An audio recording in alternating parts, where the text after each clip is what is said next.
Hello friends, this doctor नज़र this side. तो अब हम लोग थोड़ा सा फ्लूइड एक्सचेंज की बात कर लेते हैं, पल्मोनरी कैपिलरीज में कैसे होती हैं। तो हम लोग बेसिकली रिलेशन बनाने की कोशिश करेंगे कि fluid exchange in pulmonary capillaries normal कैसे होता है और इसका पल्मोनरी इडीमा के साथ क्या रिलेशन है। ठीक, तो हम लोग दोनों चीज़ का रिलेशन आपस में देखेंगे। उससे पहले हम नॉर्मल देखते हैं पल्मोनरी कैपिलरीज में फ्लूइड एक्सचेंज कैसे हो रहा होता है। बेसिकली ये एल्वियोलाई है, यहाँ पे ये पल्मोनरी कैपिलरी है। ठीक, यहाँ से पल्मोनरी आर्टरी आएगी, यहाँ से पल्मोनरी वेन ऑक्सीजनेटेड ब्लड ले जाएगी। हमें ये मालूम है कि बेसिकली जो एल्वियोलर सैक्स होते हैं उनमें सेल्स होती हैं। ठीक, वो एपिथेलियल सेल्स होती हैं और उनके थ्रू एयर एक्सचेंज हो रहा होता है। ठीक, और हमें ये भी मालूम है कि जो हमारा कैपिलरी बेड है उसके अंदर एंडोथेलियल सेल्स हैं। ठीक, पहली चीज़ ये हो गई। तो हमें यहाँ पे वही अप्लाई करना है कॉन्सेप्ट, फ्रैंक स्टार्लिंग फोर्सेस। हम लोग सारे फोर्सेस को अकाउंट में लेके चलेंगे। तो पहले हम लोग पल्मोनरी कैपिलरी की बात करेंगे।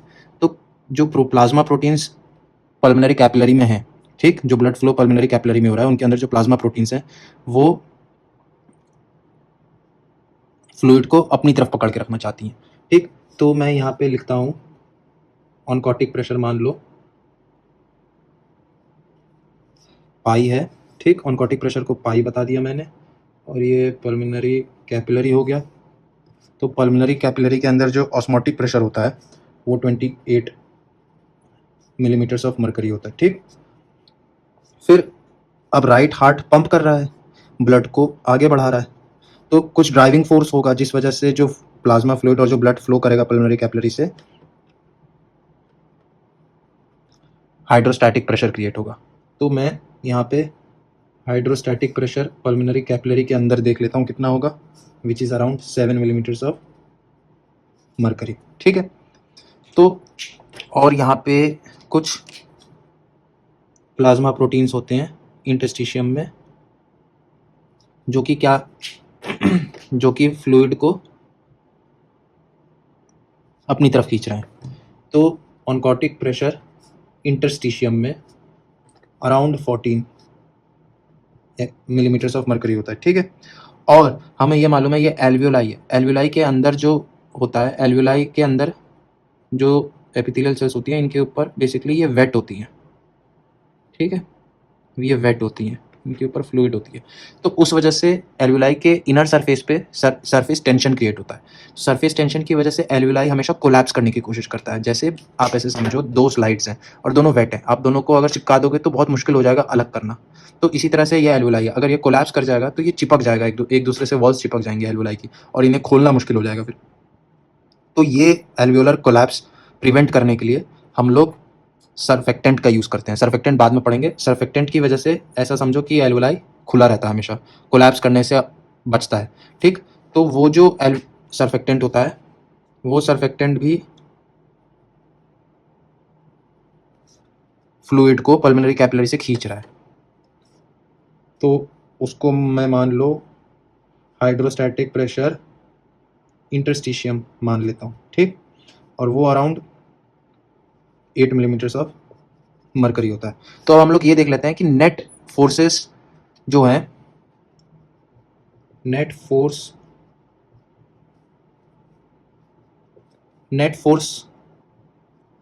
जो होगा फ्लूइड को बाहर, पल्मोनरी कैपिलरी से फ्लूइड को बाहर फेंकने के लिए जो नेट फोर्स होगा वो होगा बेसिकली आपका हाइड्रोस्टैटिक पल्मोनरी कैपिलरी प्लस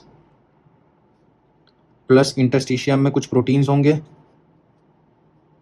ठीक, और प्लस एल्वियोलर सैक के अंदर जो सर्फेक्टेंट है वो भी फ्लूइड को पुल करने की कोशिश कर रहा है। ठीक, तो ये निकल के आएगा 7 + 14 + 8 which is equal to 29 millimetres of mercury. तो ध्यान दोगे, अगर पल्मोनरी कैपिलरी के अंदर सिर्फ एक ही फोर्स ऐसा है जो फ्लूइड को अपने पास रखने की कोशिश कर रहा है, और वो है oncotic pressure which is 28 millimetres of mercury. बाकी जितने फोर्सेज हैं वो फ्लूइड को बाहर पुश करने की कोशिश कर रहे हैं, और वो टोटल मिला के 29 मिलीमीटर्स ऑफ मरकरी। तो नेट फोर्स निकल के आएगा 29 - 28 which is around 1 millimetres of mercury. तो नेट फोर्स है जिससे प्लाज्मा फ्लूइड पल्मोनरी कैपिलरी से बाहर निकल के इंटरस्टिशियम में कलेक्ट हो रहा है, वो कितना प्रेशर से हो रहा है? 1 मिलीमीटर ऑफ मरकरी। और ये बहुत कम प्रेशर है या लो प्रेशर है जिससे यहाँ पे इंटरस्टिशियम में फ्लूइड मेंटेन रहे। अब आप ये भी सोच सकते हो कि चाहे भले ही प्रेशर लो है, एक पॉइंट तो ऐसा आएगा जब बहुत ज़्यादा फ्लूइड कलेक्ट हो जाएगी बाहर इंटरस्टिशियम में। इंटरस्टिशियम का मतलब हुआ लंग्स के जो टिश्यू है, लंग्स का जो टिश्यू है उसको ही इंटरस्टिशियम बोला गया है। ठीक है, तो क्या होता है कि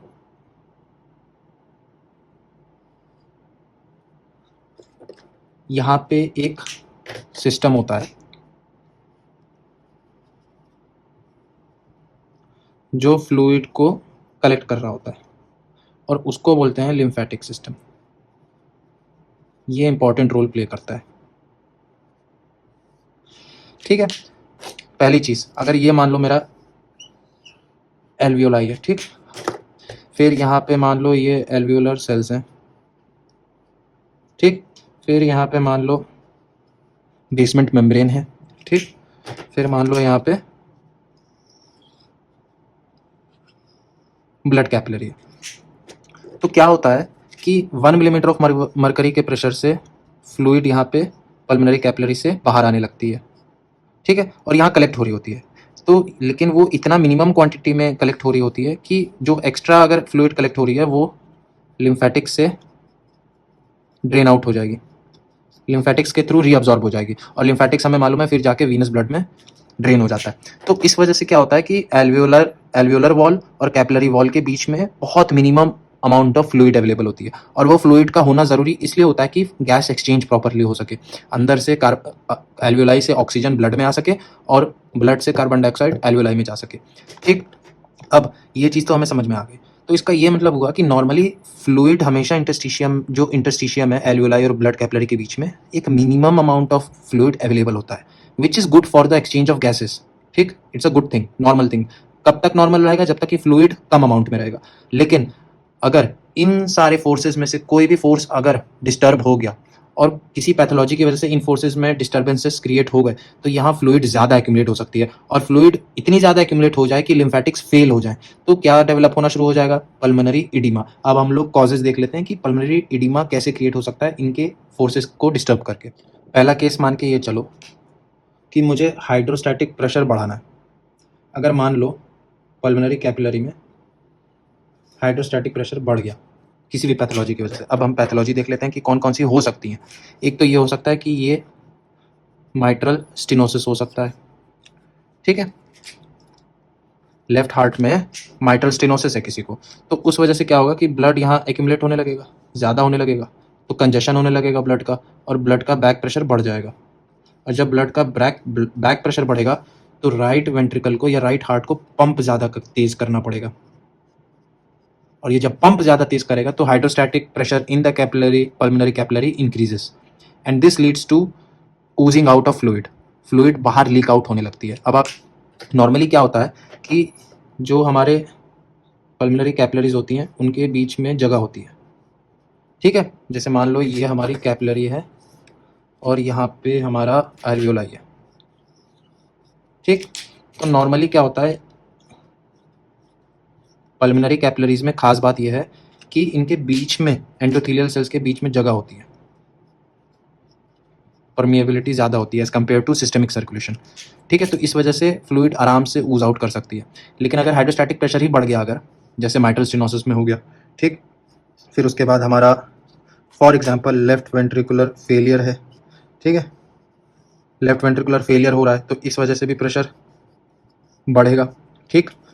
तो दोनों केसेस में, चाहे माइट्रल स्टेनोसिस हो या लेफ्ट वेंट्रिकुलर फेलियर हो या लेफ्ट हार्ट का कोई भी ऑब्स्ट्रक्शन हो, ठीक, तो हाइड्रोस्टैटिक पल्मोनरी कैपिलरी में बैकवर्ड कंजेशन की वजह से इंक्रीज हो सकता है।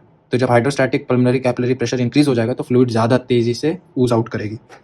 और ये भी रिलेशन देखा गया है कि अगर मैं ग्राफिकल रिप्रेजेंटेशन में बना के आपको दिखाऊं, यहाँ पे मान लो हाइड्रोस्टैटिक पल्मोनरी कैपिलरी प्रेशर है और यहाँ पे हमारा इडीमा का कंपोनेंट है, ठीक। तो हाइड्रोस्टैटिक प्रेशर हमने नॉर्मली कितना देखा था? तो नॉर्मली हाइड्रोस्टैटिक प्रेशर हमें मालूम है अराउंड 7 mmHg होता है नॉर्मली। तो जब तक नॉर्मल लिमिट्स में रहेगा तो एडिमा नहीं डेवलप होता है, ठीक है। लेकिन जब ये 20 के पास आने वाला होता है, 20 से ये ग्राफ उठने लग जाता है। तो इसका ये मतलब हुआ कि हाइड्रोस्टैटिक प्रेशर का एक फिगर है, मार्जिन है, कि उसके बाद से एडिमा डेवलप होना शुरू होता है। मतलब 7 तो नॉर्मल है, 7 मिलीमीटर ऑफ मरकरी, लेकिन अगर 20 से अबव हो जाए pressure, hydrostatic pulmonary capillary pressure, तो एडिमा डेवलप ज़्यादा तेजी से हो जाएगा। क्यों? क्योंकि उस वक्त लिम्फेटिक्स ओवरवेल्म हो जाती हैं और ज़्यादा अच्छे से रीअब्जॉर्ब नहीं कर पाती हैं, क्योंकि फ्लूइड बहुत तेजी से यहाँ पे इंटरस्टिशियम में कलेक्ट होना शुरू हो जाता है। तो इस वजह से लिम्फेटिक्स फेल हो जाती है और एडिमा डेवलप होने लग जाता है, ठीक है। अब हम लोग अगला एक और केस देख लेते हैं। अब हम लोग ऑस्मोटिक प्रेशर देख लेते हैं। पल्मोनरी कैपिलरी में जो ऑनकोटिक प्रेशर था, अगर उसमें छेड़खानी की जाए तो पल्मोनरी एडिमा। तो नॉर्मली जो कैपिलरी बेड के अंदर जो ब्लड फ्लो कर रहा है, उसके अंदर जो प्लाज्मा फ्लूइड है, उसके अंदर जो प्लाज्मा प्रोटीन्स अवेलेबल हैं, वो ब्लड फ्लूइड को अपने साथ पकड़ के रखती है, ठीक है। तो बेसिकली ऐसा समझो कि प्लाज्मा प्रोटीन, जो ब्लड में जो प्रोटीन्स फ्लो कर रहे हैं, प्लाज्मा प्रोटीन्स उनको कहते हैं। प्लाज्मा प्रोटीन्स का एक क्वालिटी होता है कि वो ब्लड के फ्लूइड को अपने साथ पकड़ के रखते हैं, कभी बाहर ब्लड वेसल से भागने नहीं देते। तो oncotic pressure normally blood capillary में, पल्मोनरी कैपिलरी में 28 है। अगर किसी वजह से ये कम हो जाए तो पल्मोनरी एडिमा डेवलप होने के चांसेस हैं। अब हम लोग केसेस देख लेते हैं कि कौन कौन से केस हो सकते हैं। पहला केस, अगर मान लो हमारा जो प्रोटीन कंटेंट है ब्लड में, वो किस किस फैक्टर्स पे डिपेंड कर रहा है, अगर उनमें खराबी आ जाए तो वो सारे इस ऑनकोटिक प्रेशर को गिराने की कोशिश करेंगे। जैसे मान लो लिवर सिरोसिस मान लेते हैं,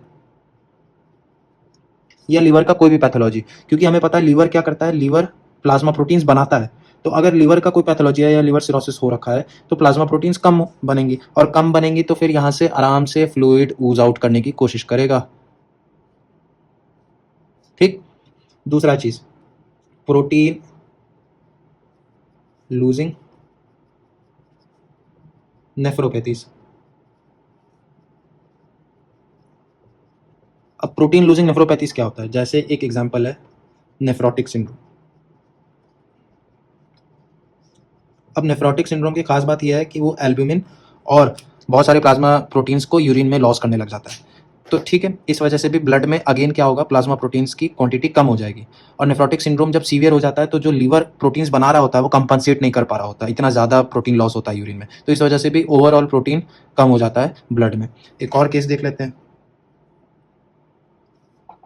प्रोटीन लूजिंग एंटेरोपैथी।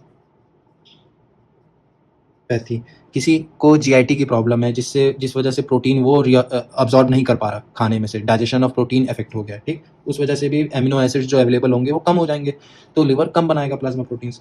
और प्रोटीन एनर्जी माल न्यूट्रिशन, ये भी एक इंपॉर्टेंट टॉपिक है, पैथोलॉजी है बेसिकली, कि अगर आप डाइट में ही प्रोटीन कम ले रहे हो तो प्लाज्मा प्रोटीन्स भी कम बनेंगे, ठीक है। तो all those condition which lead to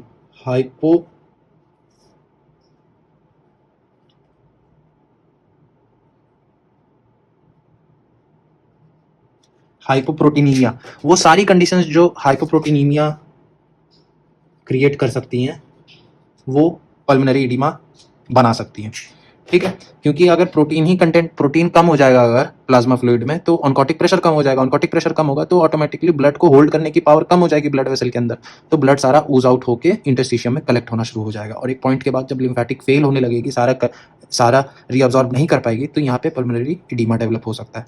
अब हम लोग एक और फोर्स देख लेते हैं, अगर प्रोटीन्स इंटरस्टिशियम में ज़्यादा हो गए, ठीक, तो उस वजह से भी जो फ्लूइड ब्लड वेसल में है वो इंटरस्टिशियम की तरफ तेज़ी से भागेगी। तो वो किस वजह से हो सकता है, वो हम लोग एक और चीज़ देख लेते हैं। तो हम लोग अब थोड़े कंडीशंस ऐसी देख लेते हैं, जो प्लाज्मा प्रोटीन्स इंटरस्टिशियम में है, वो अगर वहाँ ज़्यादा एक्यूमुलेट हो गए तो जो हमारा ऑनकोटिक प्रेशर इंटरस्टिशियम है वो इंक्रीज हो सकता है। तो ऐसे कौन से केसेस हैं जहाँ पे प्लाज्मा प्रोटीन्स लंग इंटरस्टिशियम में ज़्यादा कलेक्ट हो जाएंगी? जैसे कि इन्फेक्शंस हो गए। हमें ये मालूम है कि इन्फेक्शंस या इन्फ्लेमेशन की वजह से पल्मोनरी कैपिलरी जो है उसका जो एंडोथेलियम है वो डैमेज हो सकता है, और वो डैमेज इसलिए हो जाता है क्योंकि जो WBC आता है वो इस एंडोथेलियम पे अटैच हो जाता है, ठीक, अटैच हो जाता है क्योंकि यहीं बाहर बैक्टीरिया है या पैथोजन है, वो उसको अटैक करने की कोशिश करेगा। तो कभी कभी क्या होता है, ये जो एंजाइम्स सिक्रीट करता है, WBC, जो प्रोटियोलाइटिक एंजाइम्स होते हैं हाइड्रोलाइसिस करने के लिए, लाइसोजाइम्स होते हैं, वो एंजाइम्स यहीं पे लीक कर जाते हैं और एंडोथेलियल डैमेज कर देते हैं। तो एंडोथेलियल डैमेज करने के बाद क्या होगा कि यहाँ पे जो लीक आउट हो रहा था फ्लूइड का वो इंक्रीज हो जाएगा, तो ऑटोमेटिकली क्या होगा, फ्लूइड फिर से एक्यूमुलेट होना शुरू हो जाएगी। तो कुछ ऐसे ड्रग्स भी हो सकते हैं, ठीक है, इन्फ्लेमेशन हो गया, इन्फेक्शन हो गया, ठीक है। तो बेसिकली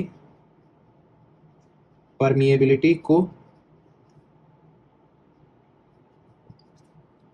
वो सारी कंडीशंस जो पल्मोनरी कैपिलरी वेसल्स के परमिएबिलिटी को बढ़ा दे, तो उससे क्या होगा कि प्रोटीन्स भी बाहर आ सकती हैं। तो जो प्रोटीन्स बाहर आ जाएंगे वो ऑनकोटिक प्रेशर इंटरस्टिशियम का बढ़ा देंगे और सारा फ्लूइड पल्मोनरी कैपिलरी से खींचने लगेंगी और एडिमा डेवलप करने लगेगा।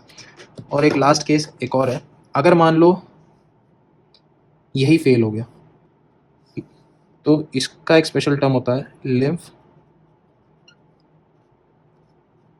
एडिमा। अगर यही ब्लॉक हो गया, ठीक है, लिम्फेटिक्स ही ब्लॉक हो गई, तो जो फ्लूइड यहाँ पे इकट्ठा हो रही है एल्वियोलाई और पल्मोनरी कैपिलरी के बीच में, वो ड्रेन आउट ही नहीं हो पाएगी। एक्यूमुलेट होते होते होते होते पल्मोनरी एडिमा पहले आपका इंटरस्टिशियम में डेवलप होगा, फिर उसके बाद एल्वियोलाई में भी फ्लूइड इकट्ठा होना शुरू हो जाएगी, और जिस वजह से सांस लेना मुश्किल हो जाता है। तो पेशेंट का जो लंग्स हो जाता है वो बहुत ज़्यादा बॉगी कह लो, सैगी कह लो, हैवी कह लो, क्योंकि वो सारा लंग्स जो है वो फ्लूइड से फिल हो गया है। तो हैवी लंग्स जो हो गए हैं और पानी से भरे हुए लंग्स हो गए हैं, तो आप बताओ कंप्लायंस इंक्रीज हो गई, कम हो गई? जाहिर बात है कंप्लायंस कम हो जाएगी, इस लंग को खींचना मुश्किल हो जाएगा। तो आदमी क्या करता है, जो इंटरकॉस्टल मसल्स होती हैं, एक्सेसरी मसल्स होती हैं, उनको एक्स्ट्रा यूज़ करता है ताकि वो सांस ले सके। और धीरे धीरे एक वक्त आता है ये मसल्स थक जाती हैं, इसकी एक्सेसरी मसल्स भी थक जाती हैं, तो फिर वो पेशेंट कंप्लेन करता है कि सांस लेने में दिक्कत होती है। तो जब सांस लेने में दिक्कत होती है, ऐसी कंडीशन को हम लोग डिस्निया बोलते हैं। पी साइलेंट होता है। डिस्निया मतलब डिस्टर्ब्ड या फिर डिफ़िकल्टी या फिर डिस्कम्फर्ट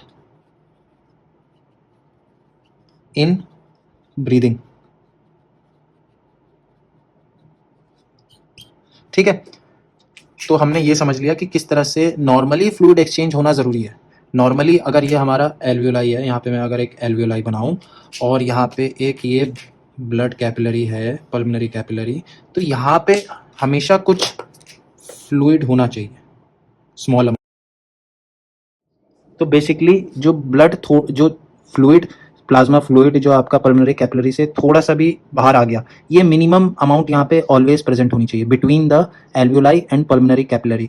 और ये फ्लूइड कहाँ एक्यूमुलेट हो रही है? Pulmonary interstitium, lung interstitium, lung parenchyma, lung के टिश्यू पर, लंग के टिश्यू में, इन दोनों के बीच में। ये छोटी अमाउंट, मिनिमम अमाउंट हमेशा होनी चाहिए ताकि ऑक्सीजन का डिफ्यूजन और कार्बन डाइऑक्साइड का डिफ्यूजन, गैसियस एक्सचेंज प्रॉपरली हो सके। तो आई होप आप लोग को फ्लूइड एक्सचेंज पल्मोनरी कैपिलरीज जो नॉर्मली होना चाहिए वो समझ में आ गया है। और मैंने यहाँ पे आप लोग को पल्मोनरी एडिमा के बेसिकली ये जो फ्रैंकलिन स्टार्लिंग्स लॉ थे, जो प्रेशर्स थे, इनको कैसे अलग अलग पैथोलॉजीज डिस्टर्ब कर सकती हैं वो भी मैंने बता दिया है। तो पल्मोनरी एडिमा एक बार में डेवलप नहीं होता, धीरे धीरे डेवलप हो रहा होता है, और उसके बाद एक अमाउंट के बाद उसको पल्मोनरी एडिमा कहा जाता है, जब आदमी साइन और सिम्टम्स दिखाने लग जाता है। क्योंकि तब तक थोड़ा अमाउंट भी अगर इंक्रीज हो जाएगा यहाँ पे जो इंटरस्टिशियम में कलेक्ट हो रहा है, तब तक लिम्फेटिक्स क्या करेंगे, उसे ड्रेन आउट करती रहेंगी, तो कोई दिक्कत नहीं है। लेकिन एक बार ज़्यादा हो जाएगा तो लिम्फेटिक्स फेल हो जाएंगी, ठीक। और अगर लिम्फेटिक्स में ही पैथोलॉजी छिपी है तो उसको लिम्फेडिमा बोलते हैं। Thanks for watching and stay tuned.